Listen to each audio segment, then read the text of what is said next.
श्री शिवाय नमस्तुभ्यम।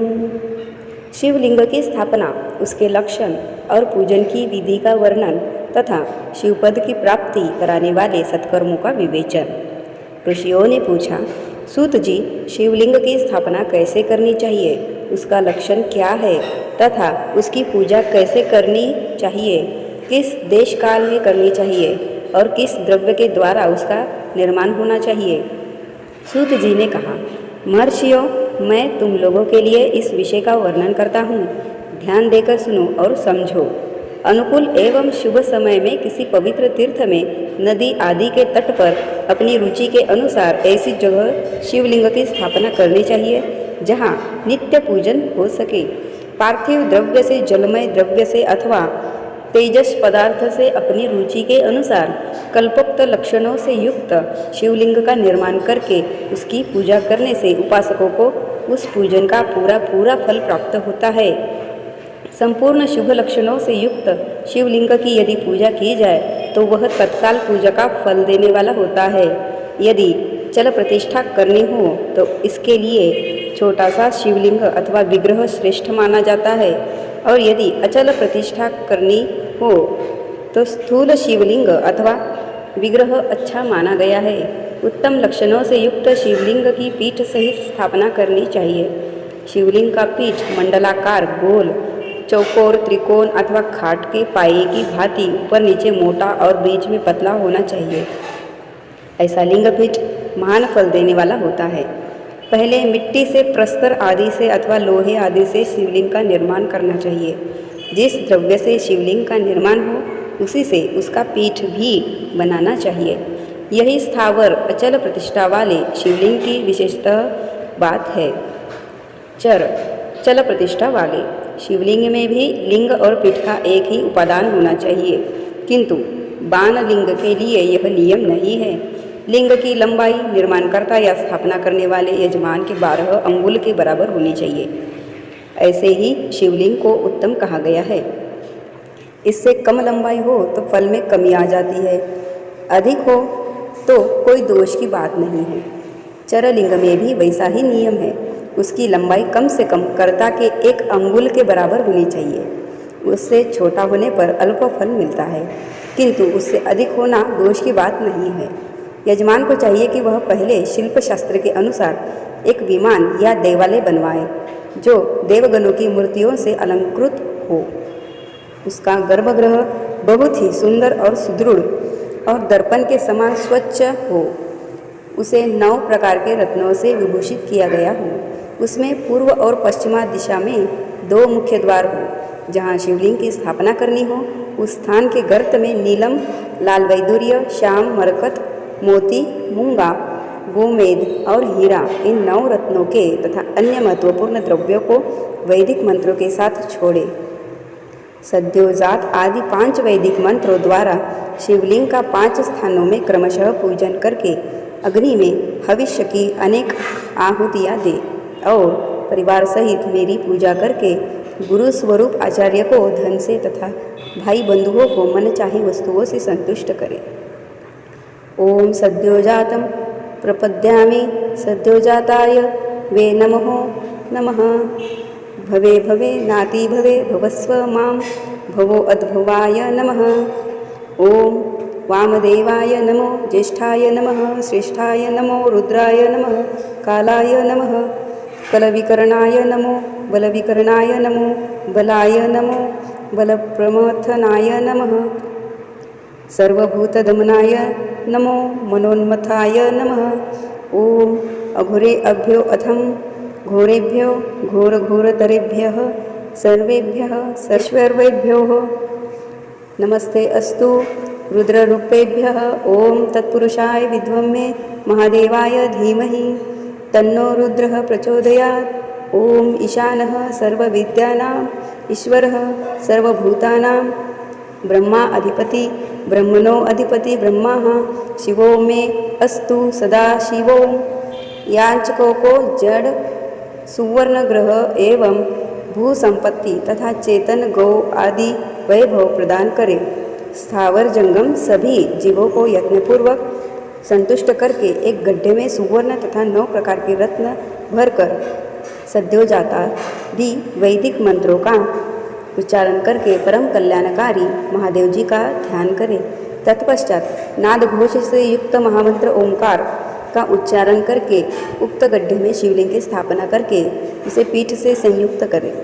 इस प्रकार पीठ युक्त लिंग की स्थापना करके उसे नित्य लेप दीर्घ काल तक टिके रहने वाले मसाले से जोड़कर स्थिर करें।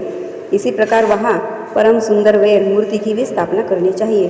सारांश यह है कि भूमि संस्कार आदि की सारी विधि जैसी लिंग प्रतिष्ठा के लिए कही गई है वैसी ही वैर मूर्ति प्रतिष्ठा के लिए भी समझनी चाहिए। अंतर इतना ही है कि लिंग प्रतिष्ठा के लिए प्रणव मंत्र के उच्चारण का विधान है, परंतु वैर की प्रतिष्ठा पंचाक्षर मंत्र से करनी चाहिए। जहाँ लिंग की प्रतिष्ठा हुई है वहाँ भी उत्सव के लिए बाहर सवारी निकालने आदि के निमित्त वैर मूर्ति को रखना आवश्यक है। वैर को बाहर से भी लिया जा सकता है, उसे गुरुजनों से ग्रहण करें। बाह्य वैर वही लेने योग्य है जो साधु पुरुषों द्वारा पूजित हो। इस प्रकार लिंग में और वैर में भी की हुई महादेव जी की पूजा शिवपद प्रदान करने वाली होती है। स्थावर और जंगम के भेद से लिंग भी दो प्रकार का कहा गया है। वृक्ष लता आदि को स्थावर लिंग कहते हैं और कृमि कीट आदि को जंगम लिंग। स्थावर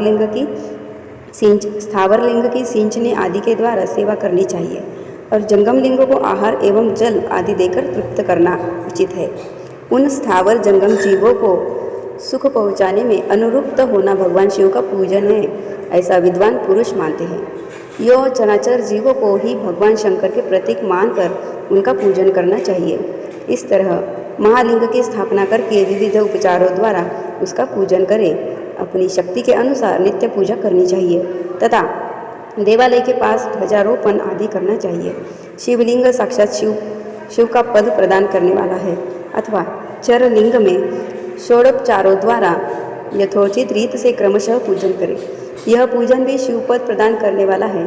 आवाहन, आसन, अर्घ्य, पाद्यांग, आचमन, अभ्यंग पूर्वक स्नान, वस्त्र एवं यज्ञोपवीत, गंध, पुष्प, धूप, दीप, नैवेद्य, तांबूल, समर्पण, निराजन, नमस्कार और विसर्जन, यह 16 उपचार है। अथवा अर्घ्य से लेकर नैवेद्य तक विधिवत पूजन करें। अभिषेक, नैवेद्य, नमस्कार और तर्पण ये सब यथाशक्ति नित्य करें। इस तरह किया हुआ शिव का पूजन शिवपद की प्राप्ति कराने वाला होता है। अथवा किसी मनुष्य के द्वारा स्थापित शिवलिंग में, ऋषियों द्वारा स्थापित शिवलिंग में, देवताओं द्वारा स्थापित शिवलिंग में, अपने आप प्रकट हुए स्वयंभू शिवलिंग में तथा अपने द्वारा नूतन स्थापित हुए शिवलिंग में भी उपचार समर्पण पूर्वक जैसे तैसे पूजन करने से या पूजन की सामग्री देने से भी मनुष्य ऊपर जो कुछ कहा गया है वह सारा फल प्राप्त कर लेता है। क्रमशः परिक्रमा और नमस्कार करने से भी शिवलिंग शिवपद की प्राप्ति कराने वाला होता है। यदि नियम पूर्वक शिवलिंग का दर्शन मात्र कर लिया जाए तो वह भी कल्याणप्रद होता है। मिट्टी, आटा, गाय के गोबर, फूल, कनेर पुष्प, फल, गुड़, मक्खन, भस्म अथवा अन्न से भी अपनी रुचि के अनुसार शिवलिंग बनाकर तदनुसार उसका पूजन करें। अथवा प्रतिदिन 10,000 प्रणव मंत्र का जप करें अथवा दोनों संध्याओं के समय एक सहस्र प्रणव का जप किया करें। यह क्रम भी शिवपद की प्राप्ति कराने वाला है, ऐसा जानना चाहिए। जप काल में मकरांत प्रणव का उच्चारण मन की शुद्धि करने वाला होता है। समाधि में मानसिक जप का विधान है तथा अन्य सब समय भी उपांशु जप ही करना चाहिए। मंत्राक्षरों का इतने धीमे स्वर में उच्चारण करें कि उसे दूसरा कोई सुन न सके, ऐसे जप को उपांशु कहते हैं। नाद और बिंदु से युक्त ओंकार के उच्चारण को विद्वान पुरुष समान प्रणव कहते हैं।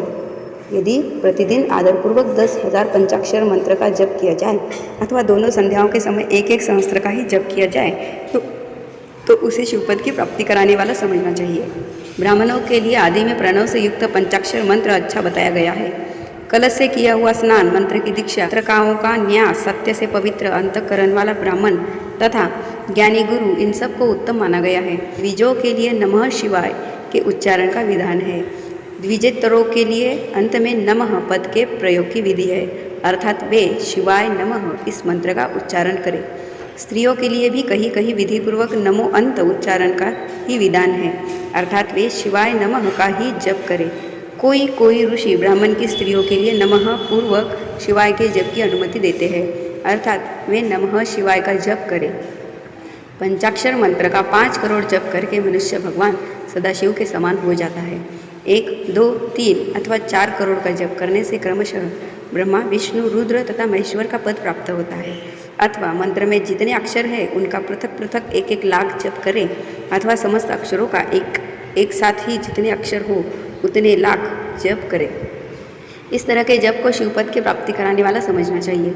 यदि 1000 दिनों में प्रतिदिन 1 सहस्त्र जप की क्रमशः पंचाक्षर मंत्र का 10 लाख जप पूरा कर लिया जाए और प्रतिदिन ब्राह्मण भोजन कराया जाए तो उस मंत्र से अभिष्ट कार्य की सिद्धि होने लगती है। ब्राह्मण को चाहिए कि वह प्रतिदिन प्रातःकाल 1008 बार गायत्री का जप करे। ऐसा होने पर गायत्री क्रमशः शिव का पद प्रदान कराने वाली होती है। वेद मंत्रों और वैदिक सूक्तों का भी नियमपूर्वक जप करना चाहिए। वेदों का पारायण भी शिवपद की प्राप्ति कराने वाला है, ऐसा जानना चाहिए। अन्यान्य जो बहुत से मंत्र हैं उनका भी जितने अक्षर हो उतने लाख जप करे।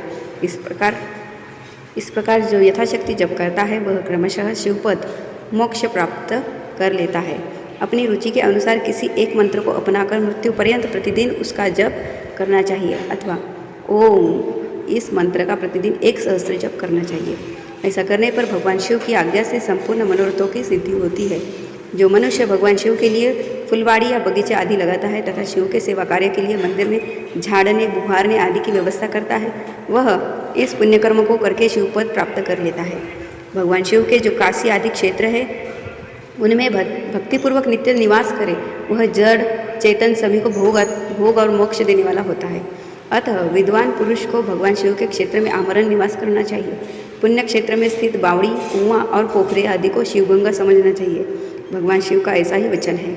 वहाँ स्नान, दान और जप करके मनुष्य भगवान शिव को प्राप्त कर लेता है। अतः मृत्यु पर्यंत शिव के क्षेत्र का आश्रय लेकर रहना चाहिए। जो शिव के क्षेत्र में अपनी किसी मृत संबंधी का दाह, दशाह, मासिक श्राद्ध, संपीड़ीकरण अथवा वार्षिक श्राद्ध करता है, अथवा कभी भी शिव के क्षेत्र में अपने पितरों को पिंड देता है, वह तत्काल सब पापों से मुक्त हो जाता और अंत में शिवपद पाता है। अथवा शिव के क्षेत्र में 7, 5, 3 या 1 ही रात निवास कर ले। ऐसा करने से भी क्रमशः शिवपद की प्राप्ति होती है।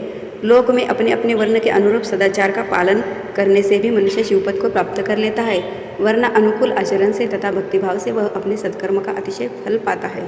कामनापूर्वक किए हुए अपने कर्म के अभिष्ट फल को शीघ्र ही पा लेता है। निष्काम भाव से किया हुआ सारा कर्म साक्षात शिवपद की प्राप्ति करने वाला होता है। दिन के 3 विभाग होते हैं, प्रातः, मध्याह्न और सायं। इन तीनों में क्रमशः एक एक प्रकार के क्रम का संपादन किया जाता है। प्रातःकाल को शास्त्रविहित नित्य कर्म के अनुष्ठान का समय जानना चाहिए। मध्याह्न काल सकाम कर्म के लिए उपयोगी है तथा सायंकाल शांति कर्म के उपयुक्त है, ऐसा जानना चाहिए। इसी प्रकार रात्रि में भी समय का विभाजन किया गया है।